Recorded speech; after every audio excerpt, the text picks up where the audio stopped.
Hello students, so we are moving to the next topic. The topic for this session is profit and loss. Alright, profit and loss.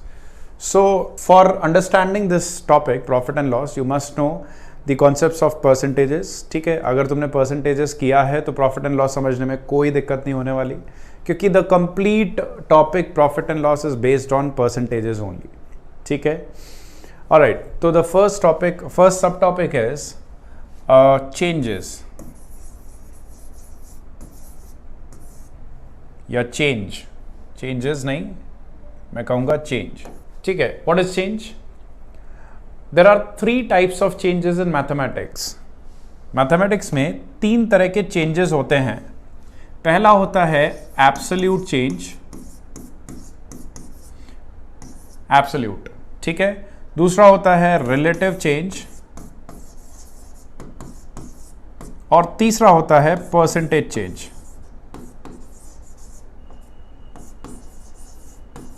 ठीक है, absolute, relative और percentage, तीन तरह के changes होते हैं. Absolute change क्या होता है? अगर कोई क्वांटिटी इनिशियल से चेंज होके फाइनल हो जाती है, तो absolute change is simply final minus initial.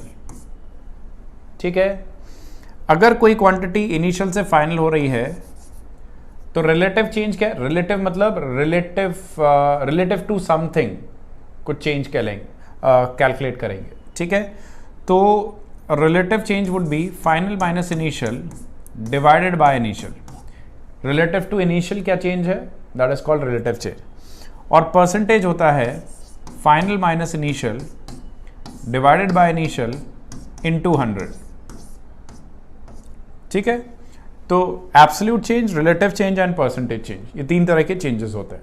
ठीक है, अब ध्यान देना कि जो रिलेटिव और परसेंटेज चेंज होते हैं ये एक दूसरे से रिलेटेड होते हैं. क्यों? क्योंकि रिलेटिव और परसेंटेज में सिर्फ एक इंटू 100 का अंतर है और 100 एक कांस्टेंट क्वांटिटी है. दैट मीन्स कि रिलेटिव जिस केस में रिलेटिव चेंज ज़्यादा होगा उसी केस में परसेंटेज चेंज भी ज़्यादा होगा. ठीक है, रिलेटिव चेंज जिस केस में ज़्यादा उसी केस में परसेंटेज चेंज ज़्यादा. लेकिन ये दोनों चेंजेस एब्सोल्यूट से रिलेटेड नहीं होते हैं.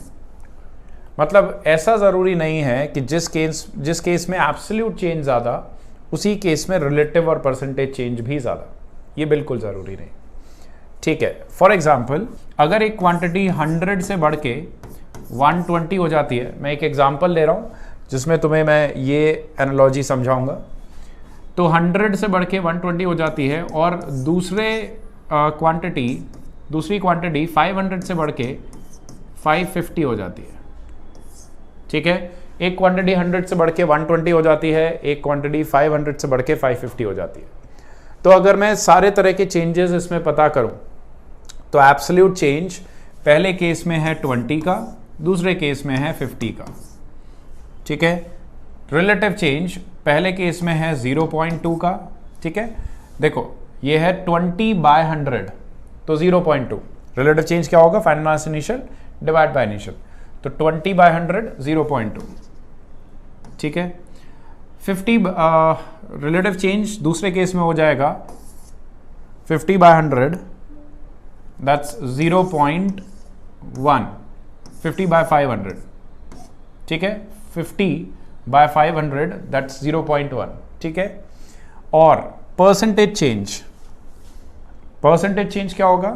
परसेंटेज चेंज होगा इसी को अगर इनटू 100 कर दे तो पहले केस में हो जाएगा 20%, है ना, और दूसरे केस में हो जाएगा 10%. ठीक है, कोई क्वांटिटी अगर 100 से 120 हो जाती है तो एब्सोल्यूट चेंज है इसमें 20, रिलेटिव चेंज है 0.2, परसेंटेज चेंज है 20%. और अगर कोई और क्वांटिटी 500 से 550 हो जाती है तो एब्सोल्यूट है 50, रिलेटिव है 0.1 और परसेंटेज है 10%. ठीक है, I hope this is clear. तो इस सब में अगर तुम ध्यान से देखो तो एब्सोल्यूट चेंज सेकंड केस में ज़्यादा है और रिलेटिव और परसेंटेज चेंज दोनों ही पहले केस में ज़्यादा है. इससे क्या समझते हो?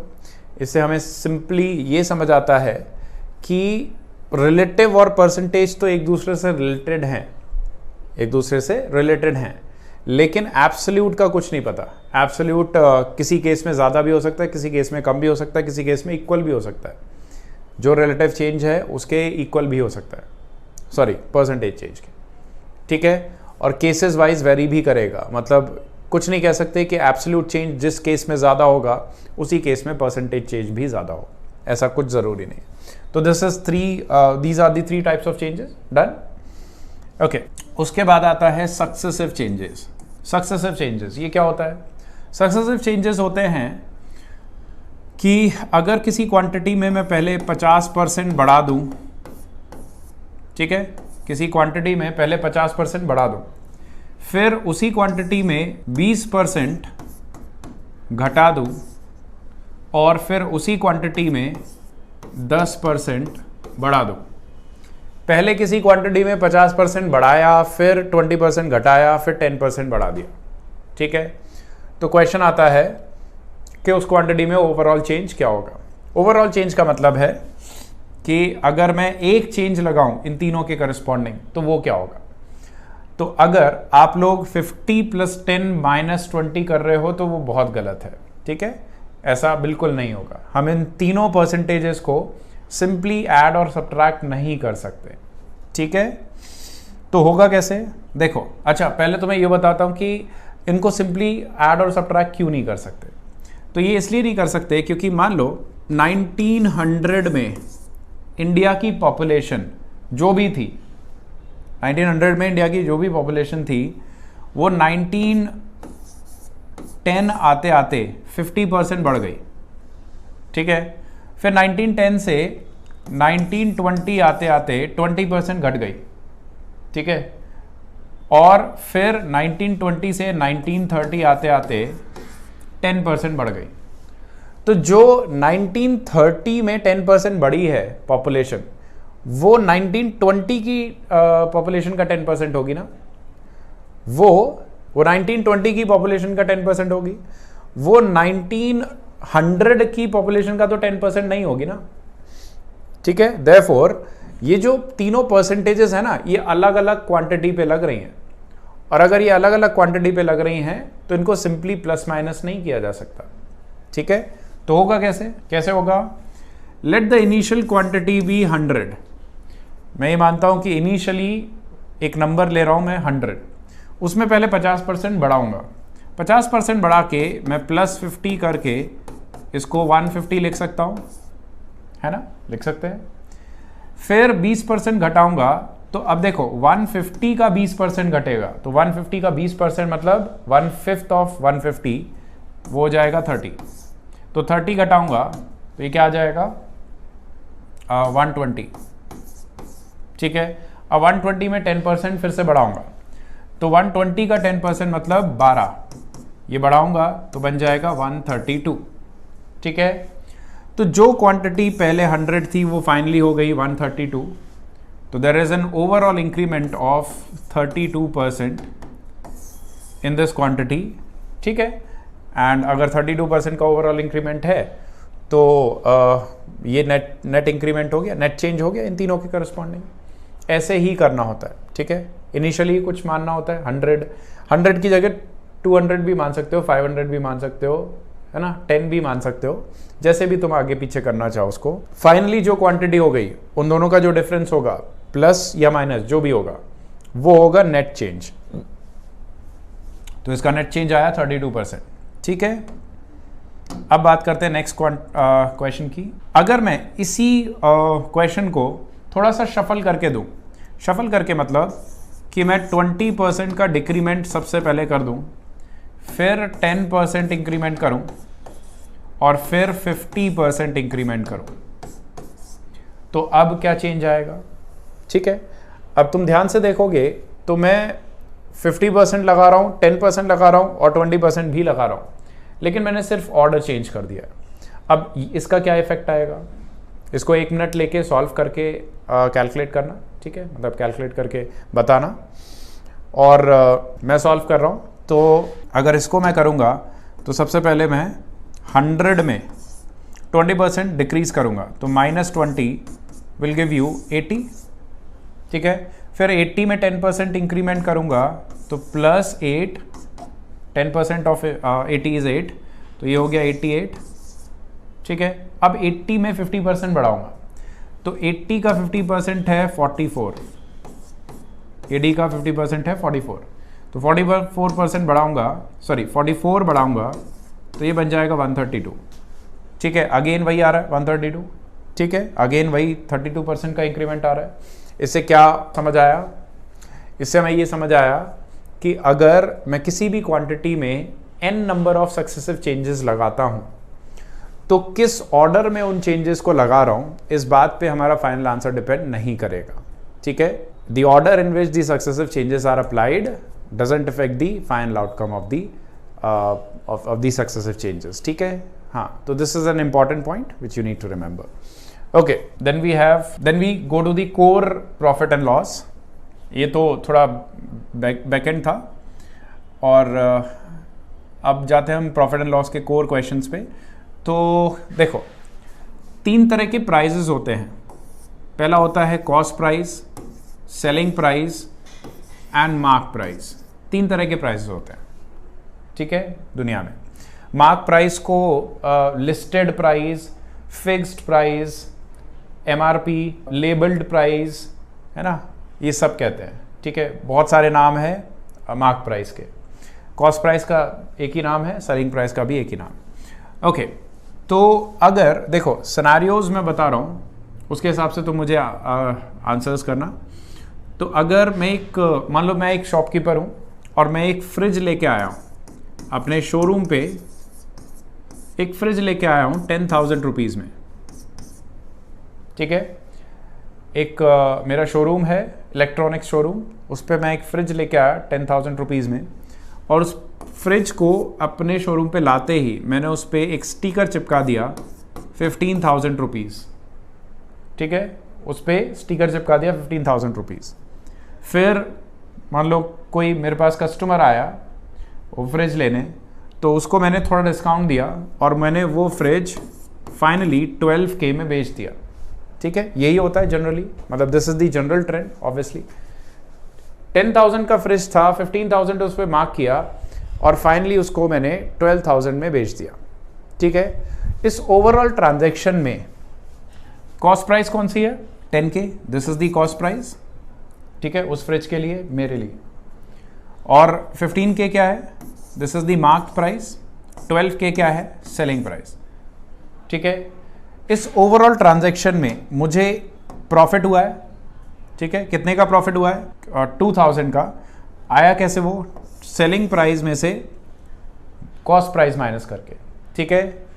तो जब मैं सेलिंग प्राइस में से कॉस्ट प्राइस माइनस करता हूं तब जो क्वांटिटी आती है उसको हम कहते हैं प्रॉफिट, ठीक है। ये याद रखना कि सेलिंग में से जब मैं कॉस्ट माइनस करूंगा तो जो क्वांटिटी आएगी उसे कहते हैं प्रॉफिट, ठीक है। उसके बाद इसी ट्रांजैक्शन में मैंने मेरे कस्टमर को डिस्काउंट दिया था, ठीक है। वो डिस्काउंट कितना दिया था?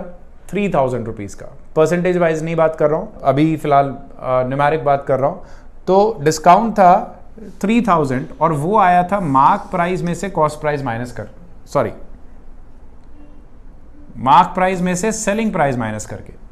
जो अगर तुम मान लो कस्टमर हो, कोई चीज़ 15,000 मार्क्ड है और तुम्हें 12,000 में मिल रही है, तो तुम्हारा डिस्काउंट कितना है? 3,000 रुपीज़ का, ठीक है। तो जब मार्क प्राइस में से सेलिंग प्राइस माइनस करेंगे तब जो क्वांटिटी आएगी उसको कहते हैं डिस्काउंट। तो जब मैं मार्क में से सेलिंग प्राइस माइनस करूंगा तो जो क्वांटिटी आएगी उसको कहते हैं डिस्काउंट, ठीक है। ओके, आगे बढ़ते हैं। सिनेरियो नंबर 2 कि 10,000 रुपीज़ की मैं फ्रिज लेके आया, ठीक है। उस पर मैंने 15K मार्क किए और वो फ्रिज मेरी शोरूम पे कुछ दिन तक रखा रहा। 1 साल बीत गया, 2 साल बीत गया, वो बिक नहीं रहा था, ठीक है। I was not able to sell it. तो उसकी टेक्नोलॉजी भी आउटडेटेड होने लग गई और वो अब पुराने फ्रिजेस में आने लग गया, ठीक है। अब वो लेटेस्ट वर्जन नहीं है फ्रिज का। तो मैंने सोचा अगर ये लॉस में भी चला जाएगा तो भी मैं इसको निकाल दूँ। तो क्या हुआ कि कोई मेरे पास कस्टमर आया और उसने कहा कि मैं इसके सिर्फ 7,000 रुपीज़ पे करूँगा। मैंने दे दिया, मैंने कहा ठीक है तुम 7K पे करो लेकिन ये फ्रिज ले जाओ। ठीक है, इस ओवरऑल ट्रांजैक्शन में मुझे लॉस हुआ है। कितना लॉस हुआ है? 3,000 का। कैसे आया वो 3,000? कॉस्ट प्राइस में से सेलिंग प्राइस माइनस करके। ठीक है, तो जब मैं कॉस्ट में से सेलिंग प्राइस माइनस करता हूं तब जो क्वांटिटी आती है उसको कहते हैं हम लॉस। कॉस्ट में से सेलिंग माइनस करके जो क्वांटिटी आती है उसको कहते हैं लॉस। ठीक है, ओके। अगर मैं मार्क प्राइस ये है, सेलिंग प्राइस ये है, कॉस्ट प्राइस ये है। सिनेरियो नंबर 4, इसके आगे एक और सिनेरियो रखते हैं। तो सिनेरियो नंबर 4 है, सिनेरियो नंबर 3 है कि 10,000 का कोई प्रोडक्ट आया, फ्रिज आई, 15,000 उस पर मार्क किया और मान लो मैंने उसको 1,000 रुपये टैक्स लगा के 16,000 में सेल किया। ठीक है, 1,000 रुपये टैक्स लगाया, 16,000 में सेल किया। तो वो जो टैक्स है उसकी वैल्यू कहाँ से आई, कैसे आएगी? सेलिंग प्राइस में से मार्क प्राइस माइनस करके। तो जब भी सेलिंग प्राइस ज़्यादा होता है, मार्क प्राइस कम होता है, तो जो क्वांटिटी इन्वॉल्व होती है उसको कहते हैं टैक्स। जब भी सेलिंग प्राइस ज़्यादा होगी और मार्क प्राइस कम होगी तो जो क्वांटिटी इन्वॉल्व होगी, जो क्वांटिटी कैलकुलेट होगी selling price minus cost price करके, वो हो जाएगी टैक्स। ठीक, ये सब कुछ क्लियर इसमें? तो ये जो डायग्राम बनाया ना मैंने, ये बहुत सारी चीज़ें क्लियर करेगा। ठीक है, पहली चीज़ तो profit is SP minus CP, loss is CP minus SP, discount is mark price minus selling price, tax is selling price minus mark price. इससे तुम्हें ये पता चल गया कि कौन सी क्वांटिटी ज़्यादा होती है तो क्या लगता है। मार्क प्राइस ज़्यादा है, सेलिंग प्राइस कम है तो डिस्काउंट मिला होगा फॉर श्योर। सेलिंग प्राइस ज़्यादा है, मार्क प्राइस कम है तो टैक्स लगा होगा। ठीक है, अब इन सब के अलावा और भी कुछ की इंफॉर्मेशन इसमें से निकलती हैं। पहली की इंफॉर्मेशन ये है कि कॉस्ट प्राइस से मार्क प्राइस पे जाने का कोई डायरेक्ट तरीका अवेलेबल नहीं है। ठीक है, आप कोई भी एक क्वांटिटी की हेल्प से कॉस्ट प्राइस से मार्क प्राइस पे डायरेक्टली नहीं जा सकते, आपको सेलिंग प्राइस होते हुए जाना पड़ेगा। ठीक है, या आपको प्रॉफिट दिया, लॉस दिया, टैक्स दिया, डिस्काउंट दिया, कुछ भी दिया है, लेकिन आपको पहले सेलिंग प्राइस कैलकुलेट करनी पड़ेगी और फिर मार्क प्राइस पे जाना पड़ेगा। ठीक है, दूसरी चीज़ कि प्रॉफिट का मार्क प्राइस से कोई लेना देना नहीं है, प्रॉफिट और लॉस का मार्क प्राइस से कोई लेना देना नहीं है। ठीक है, अगर यहाँ पे जैसे यहाँ पे 6,000 का प्रॉफिट है, अगर मार्क प्राइस 15,000 की जगह सपोज 12,000 भी रही होती, अगर मार्क प्राइस 15 की जगह 12,000 रही होती, लेकिन अगर सेलिंग प्राइस और कॉस्ट प्राइस सेम रहती तो हमारा प्रॉफिट उतना ही रहता। मार्क प्राइस चाहे कुछ भी हो जाए, डजेंट मैटर। तो प्रॉफिट हो या लॉस हो, मार्क प्राइस से कोई लेना देना नहीं होता है। वैसे ही डिस्काउंट हो या टैक्स हो, उसका कॉस्ट प्राइस से कोई लेना देना नहीं होता है। जब तुम फ्रिज लेने आए थे, तुम अगर कोई कस्टमर फ्रिज लेने आए थे तो उस कस्टमर को कॉस्ट प्राइस के बारे में तो पता ही नहीं था ना, तो चाहे उसको डिस्काउंट मिला चाहे टैक्स लगाया, उसकी नॉलेज में कॉस्ट प्राइस तो है ही नहीं, क्योंकि कॉस्ट प्राइस से डिस्काउंट और टैक्स का कोई लेना देना है ही नहीं। ठीक है, इसको प्रैक्टिकली विजुलाइज करोगे बहुत ही आसानी से समझ आएगा। डिस्काउंट और टैक्स का कॉस्ट प्राइस से कोई लेना देना नहीं है। ठीक है, आगे बढ़ते हैं। अब अगली चीज़ है इन सब के परसेंटेजेस, कि अगर मुझे प्रॉफिट या लॉस का परसेंटेज कैलकुलेट करना है, ठीक है, प्रॉफिट या लॉस का परसेंटेज, तो मैं न्यूमेरिक वैल्यू लिखूंगा प्रॉफिट और लॉस की। मैं लिखूंगा प्रॉफिट और लॉस की न्यूमेरिक वैल्यू, ठीक है, and divided by cost price into 100। ठीक है, ध्यान रखना प्रॉफिट और लॉस हमेशा as a percentage of cost price calculate किए जाते हैं।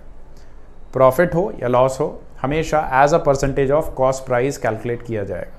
ठीक है, वहीं पे अगर मैं डिस्काउंट या टैक्स की बात करूं तो वो डिस्काउंट या टैक्स जो न्यूमेरिक वैल्यू है divided by mark price into 100 होगा। तो जो डिस्काउंट या टैक्स होगा वो हमेशा मार्क प्राइस की परसेंटेज पे होगा, हमेशा as a percentage of mark price calculate होगा। ठीक है, प्रॉफिट और लॉस होगा हमेशा कॉस्ट प्राइस पे, डिस्काउंट और टैक्स होगा मार्क प्राइस पे। ठीक है, इसको तुम विजुअली समझ सकते हो कि अगर मैं कोई चीज़ 1000 रुपये की लेके आ रहा हूँ और मैं उसको 1500 रुपये में बेच रहा हूँ, 1000 रुपये की लेके आ रहा हूँ 1500 रुपये का बेच रहा हूँ, तो 50% प्रॉफिट है। तो वो 50% किसका 50% है, 1000 का या 1500 का? 1000 का ना। ठीक है, 500 जो है वो 1000 का 50% है ना, और 1000 क्या थी, कॉस्ट प्राइस। ठीक है, लॉस में भी यही होगा। डिस्काउंट और टैक्स में भी इमेजिन कर सकते हो कि अगर तुम कहीं पे टी शर्ट खरीदने जाते हो और वहाँ पे एक 500 रुपये की टी शर्ट है, लेकिन उस पर 10% ऑफ है, 10% डिस्काउंट है, तो वो टी शर्ट तुम्हें 450 की पड़ती है ना, 50 रुपीज़ उस पर डिस्काउंट मिल गया।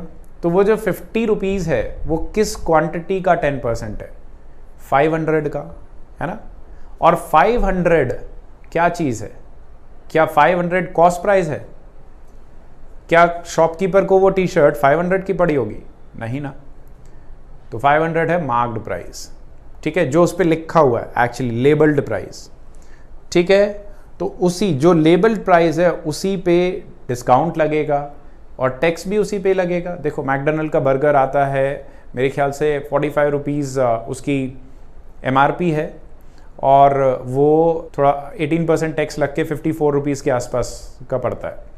तो जो टैक्स लगा 18% वो किस पे लगा है, 45 रुपीज़ पे। 45 है क्या, 45 है मार्क्ड प्राइस।